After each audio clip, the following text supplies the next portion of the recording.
So, ayan, magluluto po tayo ng dinding mga kalodi dyan. Ayan. Ano naman po dyan. O, diba? Ayan, may mga sitaw po dyan. May nilalagay po natin.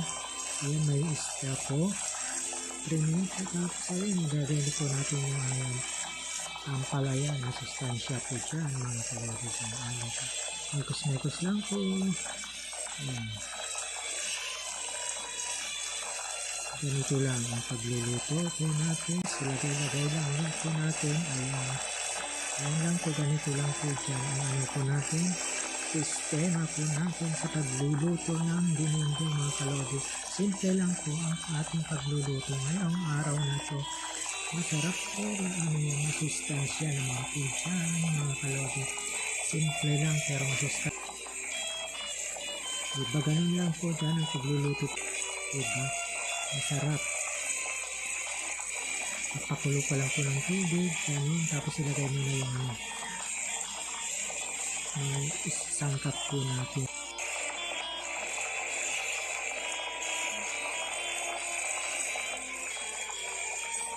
Sarap po talaga yung ganitong yan. Pagluto ng yan.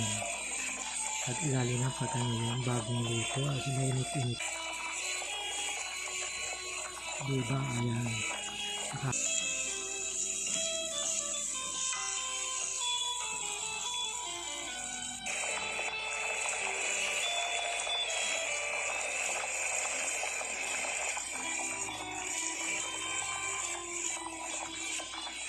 Ayan, hintayin lang po natin na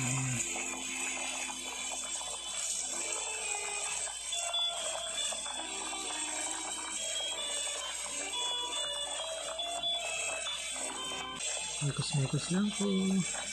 Ayan. Ganito lang ang pagluluto po natin. Ay po natin sa pagluluto ng dinding mga kalodi. Simple lang po ang ating pagluluto ngayong araw na to. Masarap po yung masustansya ng mga po dyan mga kalodi. Ang palaya na sustansya po dyan mga kalodi. Mekos-mekos lang po. Ayan. Ganito mga kalodi. Simple lang po ang ating pagluluto ngayong araw na to. Masarap po yung masustansya ng mga po dyan mga kalodi. Tapos ilagay mo na yung isang pagluto ng yun. At lalo na pag yung bagong luto. As mainit. Diba? Ayan. Nakakatasan yung mga gulay-gulay po dyan. Ayan po. Saka masustansya.